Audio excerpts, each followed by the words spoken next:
الحمد للہ نحمدہ ونصلی علی رسولہ الکریم رب اشرح لی صدری ویسر لی امری واحلل عقدۃ من لسانی یفقہوا قولی۔ اس سے پچھلی آیات میں ایک مسلمان کے قتل کرنے پر سخت وعید فرمائی ہے، تو ان آیتوں میں فرمایا گیا ہے کہ شریعت کے احکام جاری ہونے میں مومن کے مومن ہونے کے لیے صرف ظاہری اسلام کافی ہے۔ جو شخص اسلام کا اظہار کرے اس کے قتل سے ہاتھ روکنا واجب ہے،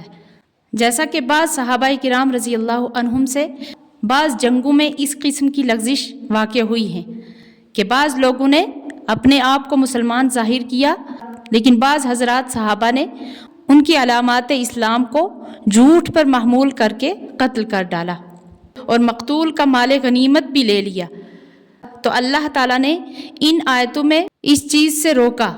اور چونکہ ایک ایسا واقعہ پیش آیا تھا جس کی وجہ سے یہ آیات نازل ہوئیں۔ اعوذ باللہ من الشیطان الرجیم، بسم اللہ الرحمن الرحیم۔ یا ایہا الذین آمنوا، اے ایمان والو، اذا ضربتم فی سبیل اللہ، جب سفر کرو اللہ کی راہ میں، فتبینوا، تو پس تحقیق کر لیا کرو، ولا تقولوا لمن القى الیکم السلام لست مؤمنا، اور مت کہو اس شخص کو کہ جو تم سے السلام علیکہ کرے کہ تو مسلمان نہیں۔ تو یہاں سفر سے مراد یعنی جب جہاد کے لیے جاؤ تو ہر کام کو قتل یا اور کچھ ہو تحقیق کیا کرو، اور ایسے شخص کو جو تمہارے سامنے کچھ علامات ظاہر کرے کہ وہ مسلمان ہے، جیسا کہ کلمہ پڑھ لے یا مسلمانوں کے طرز پر سلام کرے، تو اس کو یوں مت کہو کہ تو مسلمان نہیں، کہ محض اپنی جان بچانے کو جھوٹ موٹ سلام کر رہا ہے۔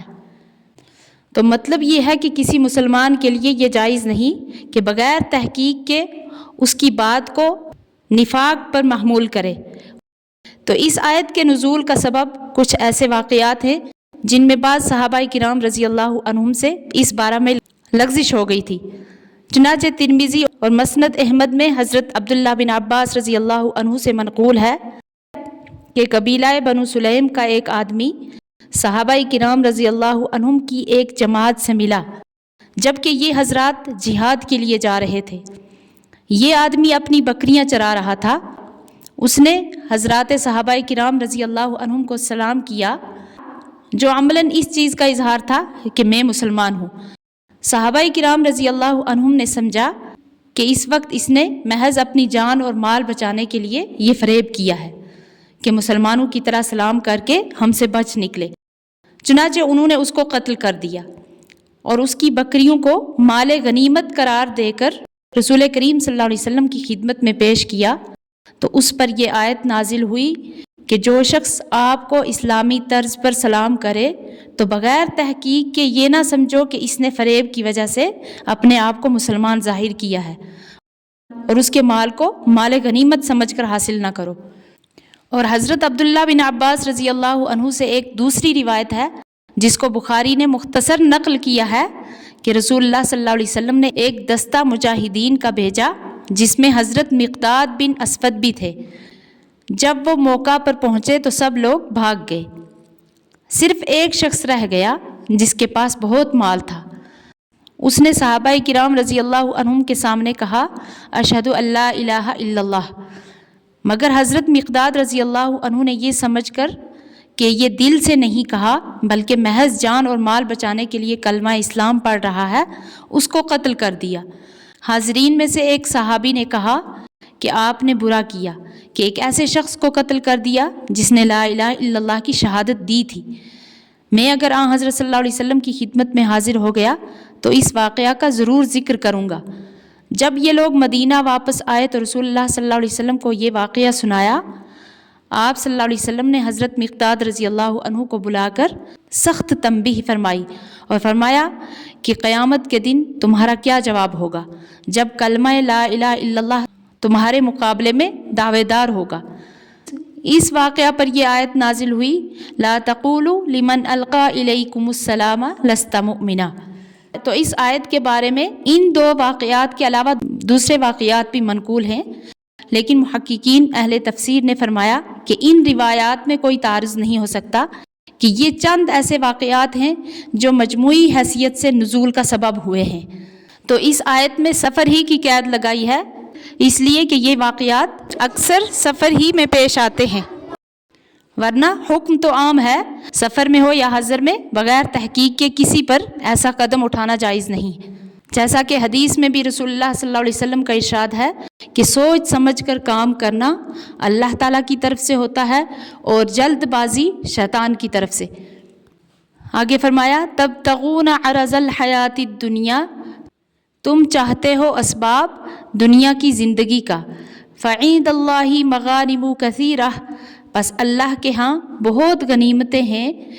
کذالک کنتم من قبل فمن اللہ علیکم،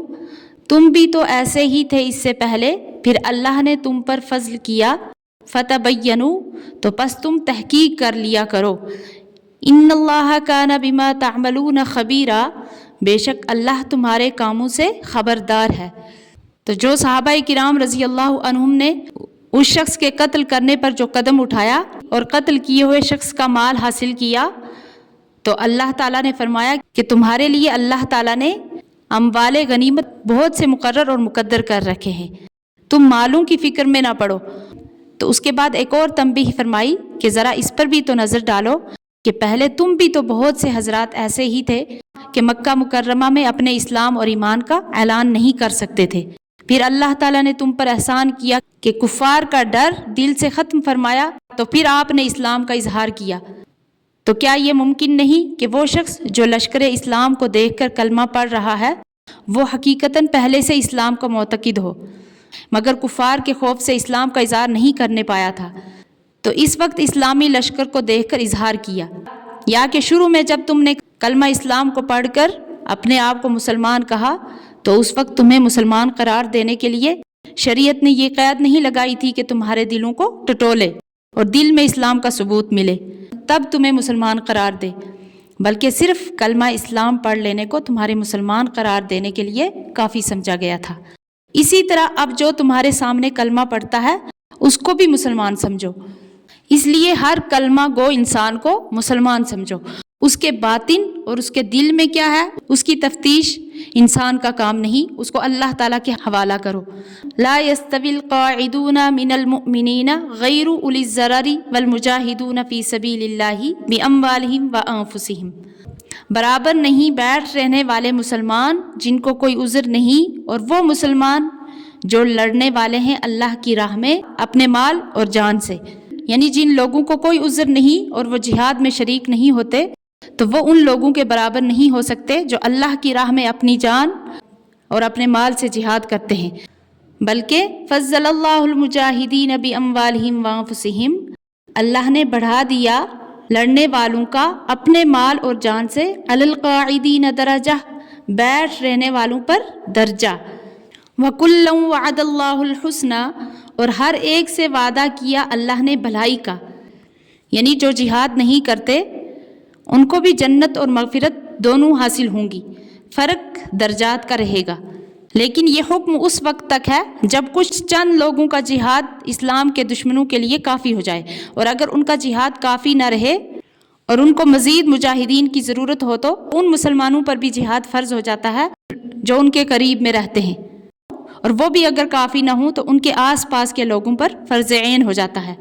اور اسی طریقے سے اگر وہ بھی کافی نہ رہے تو دوسرے مسلمانوں پر، یہاں تک کہ مشرق اور مغرب کے ہر مسلمان کا یہ فرض ہو جاتا ہے کہ اس میں شریک ہو۔ وَفَضَّلَ اللَّهُ الْمُجَاهِدِينَ عَلَى الْقَائِدِينَ أَجْرًا عَظِيمًا، اور زیادہ کیا اللہ نے لڑنے والوں کو بیٹھ رہنے والوں سے بڑے اجر میں، درجات منہ ومغفرۃ ورحمہ،